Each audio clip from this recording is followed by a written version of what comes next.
Shalom untuk bahasan selaku guru agama, dan shalom juga untuk semua teman-teman yang mungkin menonton. Pada pagi hari ini, izinkan kami untuk mempresentasikan mengenai buku yang telah kelompok kami bahas. Judul buku ini tuh Paroki Komunitas Beriman Kristiani 10 Memoranda. Sebenarnya buku ini tuh buku tentang agama Katolik, namun masih ada beberapa hal yang masih bisa kita ambil untuk dijadikan contoh juga dalam pedoman kita dalam berkomunitas. Perkenalkan, nama saya Iflin Silano dari Teknik Real. Dan saya Agung Marado Baja dari Teknik Real. Saya Habal Yanser dari Teknik Kelautan. Nah, informasi bukunya, penulis dari buku ini itu R.D. Jacobus Tarigan, penerbitnya dari PT Canisius, dan buku ini diterbitkan pada tahun 2015. Pertama-tama kita bahas dulu apa itu paroki. Paroki dalam buku ini dimaknai sebagai komunitas Christi Fidelium. Paroki yang dipahami sebagai komunitas Christi Fidelium adalah unsur mendasar paroki. Dalam arti tertentu, istilah ini menggarisbawahi hubungan dinamis antara orang-orang yang berada di bawah kepemimpinan pastornya sendiri, dan itulah yang merupakan komponen-komponen paroki. Pada dasarnya, paroki adalah persekutuan umat beriman dengan Allah. Persekutuan Allah dengan manusia diciptakan oleh Yesus Kristus, Putra Allah, yang menjadi manusia, dan dilanjutkan oleh Roh Kudus. Paroki adalah komunitas kaum beriman Kristiani tertentu yang dibentuk secara tetap dalam gereja partikular, yang reksa pastoralnya berada di bawah otoritas uskup diosesan, dan dipercayakan kepada pastor paroki sebagai gembalanya sendiri.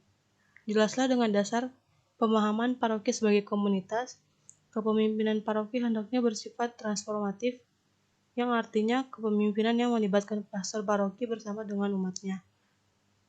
Jadi kalau misalnya kita baca dari sini tuh arti dari paroki itu sebenarnya dia ini komunitas tentang dalam sebuah peribadahan di agama Katolik. Nah, tentu saja sama aja dong, bisa kita petik juga pesan-pesan moral yang mereka pakai untuk dicontohkan dalam kehidupan komunitas agama Kristen juga. Selanjutnya ada isi bukunya. Yang pertama itu tentang liturgi. Dalam KBBI, liturgi memiliki arti sebagai ibadat umum di gereja atau tata cara kebaktian. Gereja Katolik memahami liturgi sebagai cara lain dari apa yang disebutkan oleh KBBI. Menurut Gereja Katolik, dalam liturgi, umat memuliakan Allah dan menguduskan umatnya. Liturgi adalah ungkapan iman sebagai sarana komunikasi antara manusia dengan Tuhan dan antara sesama umat beriman. Liturgi merupakan suatu pertemuan dengan Tuhan, suatu aktualisasi perjanjian baru antara Tuhan dan manusia. Dengan berperan serta dalam liturgi, umat masuk ke dalam komunitas kasih Bapa, Putra, dan Roh Kudus. Nah, untuk pada agama Kristen sendiri sebenarnya liturgi itu memang mengikuti KBBI, yaitu sebagai ibadat umum atau tata cara ibadah di gereja. Cuman dari sini kita bisa mengambil pesan bahwa sebenarnya gereja itu bukan hanya sekedar kita datang ke gereja, memuji Tuhan, mendengarkan firman, lalu pulang dengan hal yang kosong. Tetapi kita menganggap liturgi di gereja itu juga sebagai tempat untuk pertemuan kita dengan Tuhan, atau suatu aktualisasi perjanjian baru antara Tuhan dan kita. Nah, dengan kita berperan dalam pelayanan dalam liturgi itu, misalnya menjadi WL-nya atau pusingernya atau apapun yang dengan pelayanan yang ada, itu kita sudah masuk ke dalam komunitas kasih Bapa, Putra, dan Roh Kudus. Yang selanjutnya adalah kitab suci, tradisi, dan wewenang mengajar di gereja. Pewartaan para rasul yang secara khusus diungkapkan dalam kitab suci diteruskan dan dilestarikan sampai kepenuhan zaman melalui pergantian-pergantian mereka yang tidak putusnya. Para rasul meneruskan apa yang telah mereka terima, mengingatkan kaum beriman supaya mereka berpegang teguh pada ajaran-ajaran warisan yang telah mereka terima sendiri, entah secara lisan atau tradisi suci, ataupun secara tertulis, agar mereka berjuang untuk membela iman yang sekali untuk selamanya diteruskan kepada mereka. Tentu saja ini bisa masuk dalam ajaran kita karena pemberitaan para rasul mengenai Tuhan Yesus itu tentu saja harus terus kita pegang teguh, dan jangan sampai kita malah mengikuti arus dunia dan melupakan Tuhan. Melainkan kita harus terus juga berpegang pada kepercayaan kita kepada Tuhan Yesus, entah itu rajin membaca firman ataupun mengikuti acara-acara ibadah di gereja. Melalui kitab suci, tradisi suci, dan ajaran gereja, umat paroki mengenal Allah dan keputusan-keputusannya demi keselamatan manusia.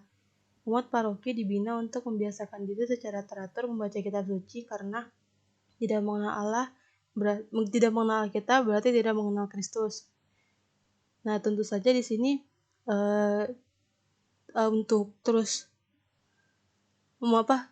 kita bisa percaya pada Tuhan, tentu saja kita harus mengetahui ajaran-ajaran apa yang diajarkan Tuhan supaya kita bisa melakukan setiap kehendak-kehendaknya. Dan benar sekali, tidak mengenal Alkitab berarti tidak mengenal Kristus, karena Alkitab itu berisi tentang apa yang ingin Tuhan sampaikan kepada kita.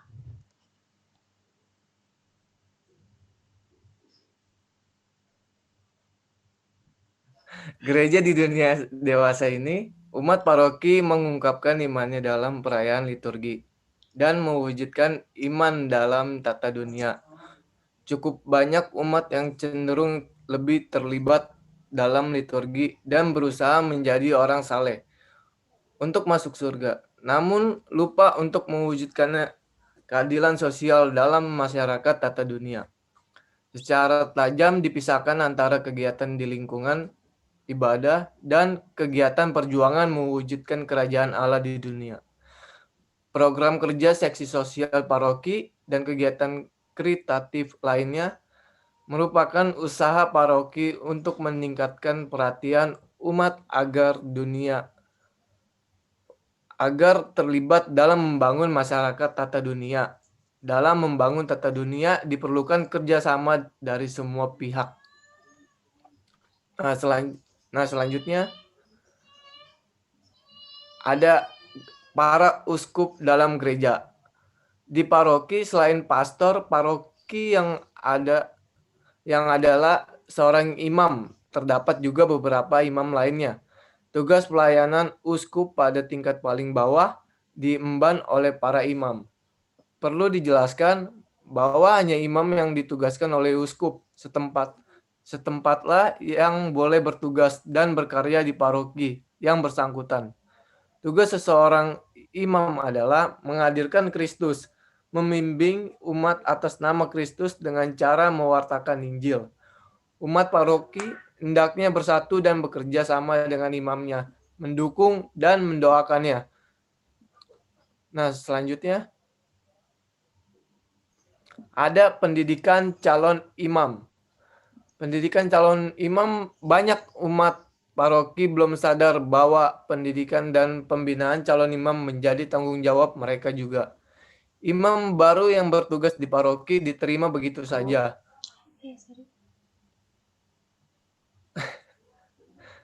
Dengan senang hati padahal calon imam membutuhkan waktu pendidikan yang panjang dan lama serta menelan biaya besar pendidikan calon imam. Mendapat pembinaan rohani, pendidikan filsafat, teologi, dan ilmu-ilmu sosial. Maka dari itu, keliru apabila menganggap bahwa pendidikan calon imam hanya berurusan dengan pemimpin-pemimpin semata. Nah, selanjutnya, dunia dewasa ini membutuhkan imam yang berkualitas untuk mampu menjalankan karya pastoral. Seorang imam dibekali dengan pembinaan rohani, intelektual, dan kedisiplinan. Dengan demikian, jelaslah bahwa pendidikan calon imam merupakan tanggung jawab semua pihak di paroki. Salah satu bentuk usaha sumbangan paroki bagi pendidikan para calon imam adalah dengan mengadakan kolektif pada suatu hari minggu yang dikhususkan demi kelangsungan pendidikan di seminari. Nah, selanjutnya ada kerasulan awam. Dalam paroki tentu saja terdapat lebih banyak kaum awam ketimbang kaum religius. Maka pembinaan bagi kaum awam menjadi sangat penting. Hendaklah kaum awam mengikuti teladan Kristus, mencintai sesama, dan membangun tata dunia. Dengan ketaatan Kristiani, kaum awam menerima pendekatan pastoral, pastor paroki. kaum awam mengambil bagian dalam tugas Kristus sebagai imam, nabi, dan raja dalam keterlibatannya di lingkungan internal gerejawi dan dalam masyarakat tata dunia. Nah, di slide selanjutnya Abel akan menjelaskan. Ya, makasih Gum. Selanjutnya ada kegiatan misioner gereja. Umat paroki hendaknya terus melanjutkan karya para misionaris untuk mewartakan Injil, menanamkan gereja di antara suku bangsa yang belum percaya kepada Kristus. Tidak harus selalu dengan berkarya di luar paroki, melaksanakan karya misioner di paroki sendiri, terlebih dengan kesaksian hidup Kristiani. Itu sudah sangat baik. Di tengah masyarakat, umat paroki melaksanakan karya misionernya agar masyarakat benar-benar dapat merasakan adanya cinta, persaudaraan, dan semangat perdamaian. Dalam kerjasama dengan pastor paroki, setiap umat dapat mengalami hidup dalam masyarakat sebagai garam dan terang dunia. Tanpa bimbingan pastor paroki, karya misioner bisa saja cenderung menjadi liar, sesat, dan meresahkan. Kendatipun kursus-kursus evangelisasi atau apapun namanya memang diperlukan. Namun yang lebih penting adalah memberikan kesaksian hidup Kristiani. Tugas utama kaum awam dalam memberikan kesaksian hidup dalam keluarga, lingkungan sosial, tempat kerja, dan profesinya. Nah, selanjutnya ada hubungan gereja dengan agama-agama lain. Umat paroki hidup dalam masyarakat yang ditandai dengan pluralisme agama. Di Indonesia terdapat agama Islam, Katolik, Kristen, Hindu, Buddha, aliran kepercayaan, dan religi suku-suku lokal. Di tempat kerja, seorang Katolik dapat bekerja sama dengan saudara-saudara Muslim yang menghormati Yesus sebagai seorang nabi dan juga menghormati perawan Maria. Demikian juga paroki boleh mempelajari mitos-mitos Hinduisme. Namun kepada penganut agama-agama lain, paroki wajib mewartakan Kristus sebagai jalan kebenaran dan hidup dengan sikap, dialog, dan kerjasama. Namun sekaligus juga mengakui, memelihara, dan mengembangkan harta kekayaan rohani dan moral serta nilai-nilai sosio-budaya yang terdapat pada mereka. Pendidikan Kristen. Di tengah kehidupan globalisasi yang cenderung mendewakan pengetahuan ilmiah, semakin terasa kebutuhan akan pendidikan Kristen. Sejarah gereja mencatat bahwa pendidikan Kristen sangat menekankan keseimbangan pengetahuan akal budi dengan iman. Kemajuan ilmu pengetahuan seperti psikologi, pedagogi, dan didaktik dapat membantu orang tua dalam mendidik anak mereka. Namun, pendidikan iman dalam keluarga tak boleh diabaikan. Agar langkah demi langkah, anak makin menyadari kurnia iman belajar bersujud kepada Allah Bapa dalam roh dan kebenaran. Contoh teladan orang tua sangat penting dalam pendidikan anak. Kebebasan beragama. Berbeda dengan zaman lampau, dewasa ini tuntutan akan kebebasan, khususnya di bidang agama, semakin kuat diperjuangkan. Menganut sebuah agama bukan karena paksaan, tetapi berdasarkan kesadaran dan pilihan hati nurani. Negara Indonesia pun mengakui kebebasan beragama, namun sepertinya banyak kasus yang terjadi, menunjukkan bahwa untuk mendapatkan kebebasan beragama tidaklah semudah membalikan telapak tangan. Kita tidak perlu mencari kambing hitam. Terlebih dahulu sebaiknya kita wawas diri. Seringkali umat kita bersikap kurang bersahabat dengan masyarakat sekitar. Kita menuntut hak tanpa memperhitungkan perasaan mayoritas masyarakat. Oleh karena itu, dibutuhkan peran kaum awam di paroki terlibat dalam kehidupan bermasyarakat. Terima kasih, Tuhan Yesus memberkati.